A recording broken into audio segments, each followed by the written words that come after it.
everyone, it's Miri Carbundance. Today again with my 365 days from eating disorder to recovery.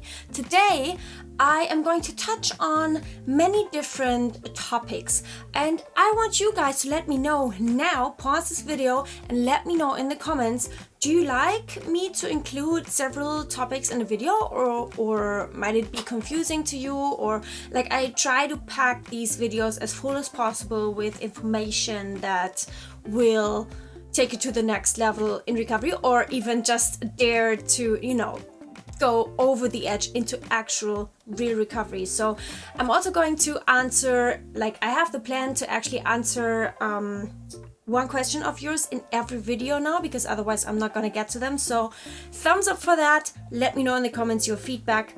And this is what I ate 1 year ago. And it looks really yummy. It's oatmeal and all kinds of fruit, and it's all weight, by the way.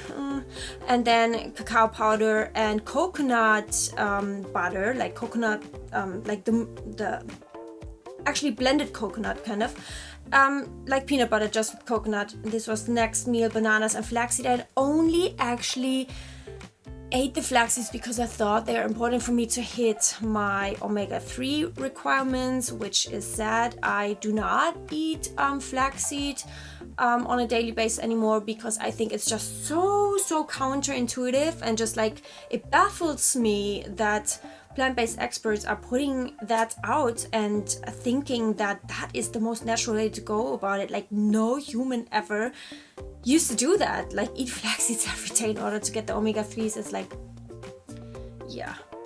pretty weird and I always thought that this is a kind of potato soup with spinach and then also tahini, which I applaud myself for that. It's also diluted and stretched with water. And also what you saw me in my breakfast, that was oatmeal with less water than usual. Also a step ahead. Basically in this comment, on the very end, you see carbs was absolutely what my body and mind needed to be normal again. They're talking about getting their period back. And then in the next comment now, you're going to see the exact opposite. Been regular ever since and I'm eating plenty of fat and my health is progressing. So they're actually talking about their period coming back just exactly on the day when they introduced fats again. And I just, I took these screenshots on that day, and it just shows how torn I was between, are carbs now better for me or fat? The truth is both. Someone says, I got my period back when I, clearly increased my fat intake. And someone says, it's not awesome to get heart disease and high cholesterol. And I just want you guys to know, it's not proven that it's because of high fat diets, the heart disease. There's also, all of these cholesterol kind of studies, they are also very much linked to stress also.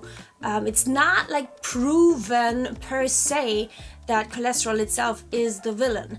It's actually, the stuff that hardens the arteries, also, has to do with combination of stress and stuff. But yeah, I'm going to get to that in a different video.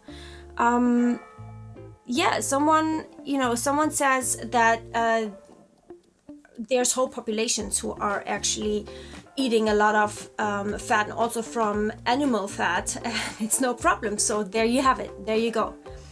This is 1 week ago. I was having my beloved chocolate oatmeal, and this, I just want to show this. She's basically bragging about, not being scared of sugar and of processed stuff, and, eating carbs on carbs, and just always this abundance of carbohydrates is always emphasized.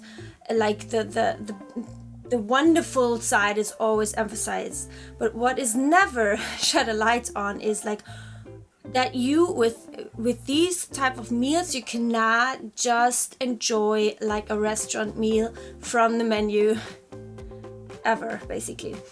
She's saying sugar isn't the problem, it's the junk food, fatty, salty, processed junk. Well, according to my experience and many other people's experience, the restriction is the problem, not the junk food. The restriction of the junk food is a problem. And yes, sugar is not the problem, but so is oil, also not. Like, what happened to you? Sugar, I thought, yeah, she says, #hangry, #purist, #triggered. And it's like, yeah, she's like, oh yeah, I'm not purist, I'm not orthorexic, and I will not, I cannot tell what is the case with her, but when you are just very strict about other types that she's not eating, like other types of foods, then that might also be a problem. Someone saying, like, giving their exact healthy, like, kind of schedule of the day, like juice, then, like, even with meal times, and that's not healthy on a whole scope of your health. It's not only about the physical health. Nutrition can be by addition, it doesn't have to mean restriction. She says, past me would have thought this had to replace a meal. New me knows it can be added to a meal. Nutrition by addition, not restriction. And that's also something, it took a long time for me to get there. Like, and this was definitely not me while I was in my extreme hunger. I was not craving this, but now it's very much like this. And, yes, I basically deal with this in a similar way. Also remember, movement doesn't justify eating whatever you want. She says that she doesn't feel like walking, and it's very important to also stop exercise, and that's what also the lower level movement, things like walking, and that's what she also did and what I also did. But now she can enjoy days of no movement, and that's only because she went through that. Just like it is with me. I'm still thinking about how good this was on Saturday morning. Wish I still lived in Cardiff so I could go grab one, lol. I denied myself of pastries so much that they still hit different every time I have them, and this one was a whole new level. Damn. Well, pastries is something like from the bakery that I also just now, it's like, how have I not been eating those for 20 freaking years? It's so sad.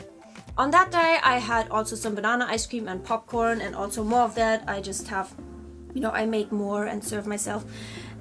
She's having, she's talking about the pillars: movement, mindset, hydration, fuel. And I just want you guys to know that I miss soul, like the soul pillar and the spirit pillar in this equation, because this is not all the pillars your life stands upon and your health stands upon.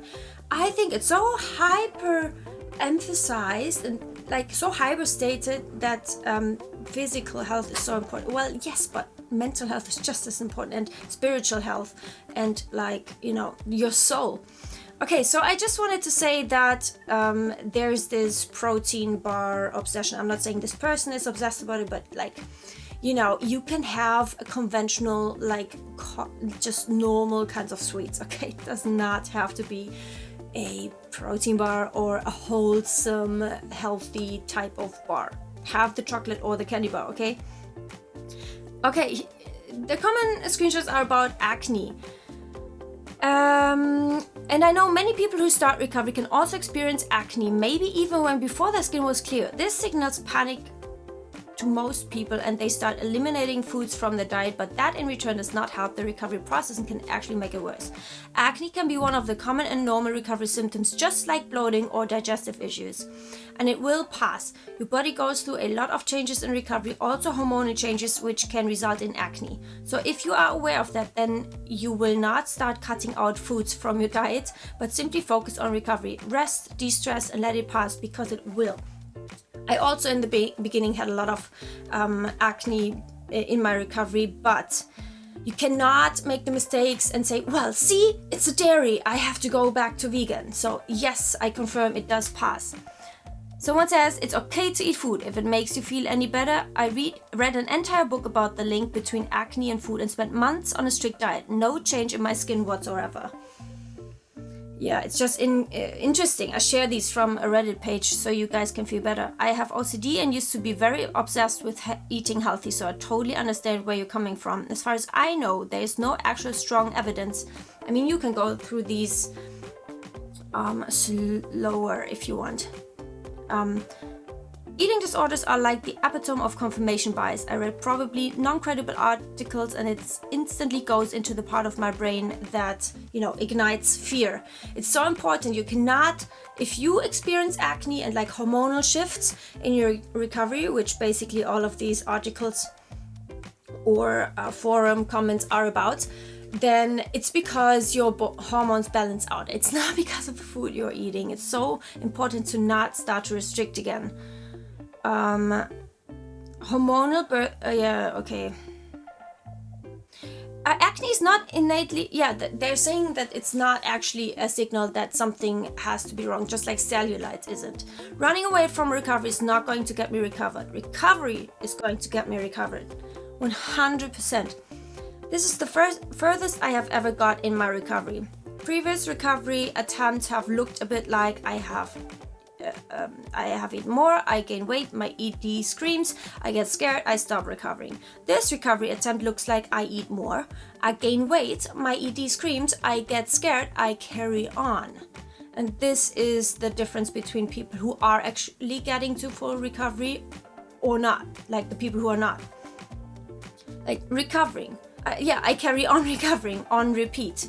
What has changed? It's actually just doing it, continuing to do it. Like, it sounds so simple and it is the hardest thing I have ever done, and it might be for you. But it's all about just keeping on doing it. Be afraid and do it anyway. Feel the fear and do it anyway. That's all it's about. This is your sign that you should be eating right now. It's so interesting. Because I agree. Like, when you're looking at things like this, like people eating, or also just watching my videos, which can be super helpful for your recovery when you're also at the same time taking action. If you're using them as a tool to actually get your recovery going and eating to your full mental hunger without any restriction. You have to be aware of the fact that when you're looking at this type of content, or looking at people eating, or at recipes, or whatever it is, like directly or indirectly linked to food or movement, like also planning your next exercise, also mental hunger, like you're just afraid of eating in that time you're not exercising, and you just have to keep in mind it's about you actually going and eating every time you're thinking of food, indirectly or directly. That's what it is. Okay, so today's question is from Ida from my German channel, and she says, "Hi Miri, like I'm trying to instantly translate. You've explained in this video." Is this actually? It's not. Yeah. Okay. Sorry. Is this video that you've explained in this video that that it's also mental hunger to to actually consume content, like recovery content, like my videos, as I just said. But I have the feeling that I don't have anything else, which for me is interesting at this point in time. Everything that I look at has to do with this topic, and my old hobbies are, so to say, barely even I'm not interested in them. They don't have any meaning to me, which is so sad when you think about it. But yes, it was the same with me. No reason to feel bad about. So then that would mean I would have to eat the whole day. And I'm here to say now to you, if this is you, also if you have not been asking the question, if this applies to you, yes, exactly. And that is what it all is about. Like, listen, there's a reason why your body, your mental hunger makes you crave and think of food all of the time. Okay? This will go away on its own when your body is not in an energy deficit anymore. It did for me. I know it sounds like paradise to you. It doesn't sound like it will ever happen to you. It did not for me. but it does happen, okay? Trust me. And so, yes, in your situation, that would mean that you have to eat the whole day. Like if you are thinking of food the whole time, it is about you having to eat the whole time. And I know it is fucking scary, but it has to happen, okay? It's like when you've been thirsty in the desert, you are going to gulp down that water when you find it. Okay, it's not like, okay, I'm now going back to normal. No, you are like soaking up that water and you're drinking liters and liters. Yeah, okay. Or like if you have not been able to go to the loo for some time, you're taking a big pee, okay? And you're not thinking about, oh, well, now I took a big pee, but now that means I have to restrict on my pee later on in the day, or I can't pee tomorrow. No, like, you see how ridiculous that is? This helped me really much. It's the same with your eating. It's normal to eat a whole lot, so much when you've been restricting and when you've been in an energy deficit. My book, like, I can just recommend Tabitha Farah's book. I'm translating it into German right now, so if you know someone who speaks German who has anorexia or is recovering from anorexia, please do let them know that I am translating it into German. So she says, how does it work with this switching from restrictive quasi recovery eating to complete letting go and like complete allowing of the mental hunger? I barely have any fear foods and I do eat sweets, etc.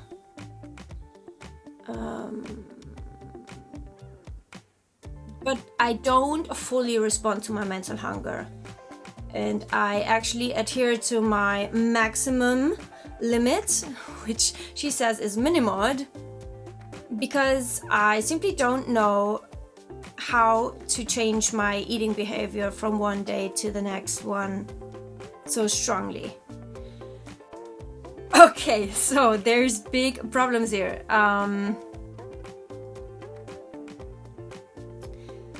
I know my response might be really annoying.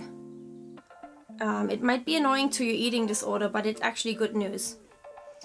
And anything that annoys and pisses the eating disorder off is a good thing, right? You say you barely have any fear foods and you eat sweets, but you know, I say you do still have fear foods. Well, if you can only eat them in like a limited amount, it means you're still scared of the foods. I don't care if you can eat them now and then and have desserts once a week, or go out once or twice a week with your friends, or have cake with your grandma. Like, I don't care. You're still scared of it because your brain has saved the notion that actually you cannot eat them freely in the amount that you want. You're still restricting, and the fact that you're still restricting means that you're still afraid of weight gain, and you're still afraid of calories for that reason. And so as long as you're still afraid of weight gain, that means you're restricting somewhere, and you're still afraid of food, and food is still a threat to your brain. And so, you know, in a way, you're still having these fear foods, because as long as you cannot allow yourself to eat them freely in the amount that you mentally want, and that your mental hunger tells you, they're still fear foods of yours. So you still have a way to go. But I want to applaud you on getting as far as you've come already. And so you say, so that is the biggest thing. I adhere to my my maximum limit, which is minimod, which this rings all the alarms. Like, this is a red flag. This is not recovery, okay? I just want to let you know, just straight up. I was also telling myself that, well, I'm eating as much as the minimod guidelines say, but, well, I treated it as as a maximum, just like you did, okay? And I was not in real recovery. Just as you say, you're also not in real recovery, you're in quasi recovery. But so that is not enough. Like, the minimum guidelines even say it's a minimum. It is by definition a minimum, and you adhering to this maximum calorie intake of something that is supposed to be a minimum, you know, that is something is not right there, you know. And so you have to get to eating freely and eating far beyond that minimum, and actually treat it as a minimum, right? It was never meant to be a maximum, but you treat it as a maximum. So that is wacky, okay? You say you just don't know how to change your eating behavior from one day to the next.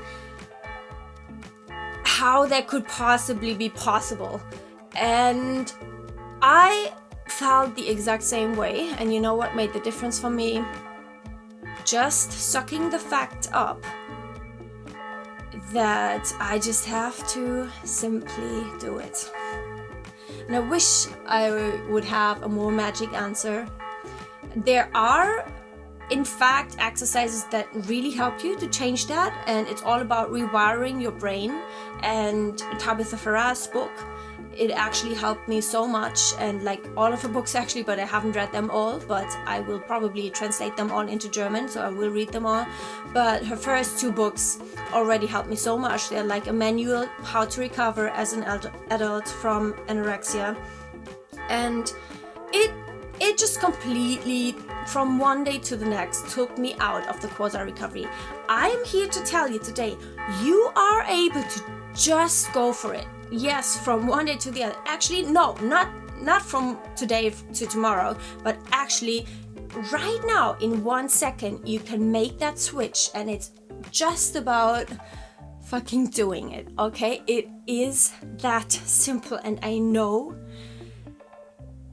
you might hate the answer, but that's just how it is, and that is what had to sink into my brain. Okay, I just had to be afraid and do it anyway. I just had to just face the fear and do it anyway. And that's the only difference between my Quasi Recovery and my real recovery. Like, it's a switch that you can make in the moment, and everything can be different from that moment on. That's also what I recommend. I don't recommend you to wait until tomorrow. In every moment, and of course it's not going to be linear, like no recovery ever will be, but in every moment, and it's a 24/7 job, it's about just doing it.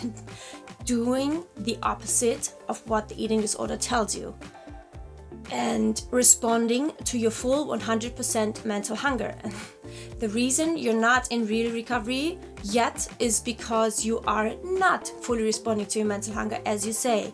And as long as you're restricting in any way, shape, or form, you are not in real recovery. And this is going to support the notion that weight gain is a bad thing, and that there is actually a too much of calories and a too much of food, which is also why you can eat all types of foods, as you say, but only in certain amounts and not in the amounts that you actually want mentally. I hope this helped. So don't forget the thumbs up, and I see you tomorrow. Bye.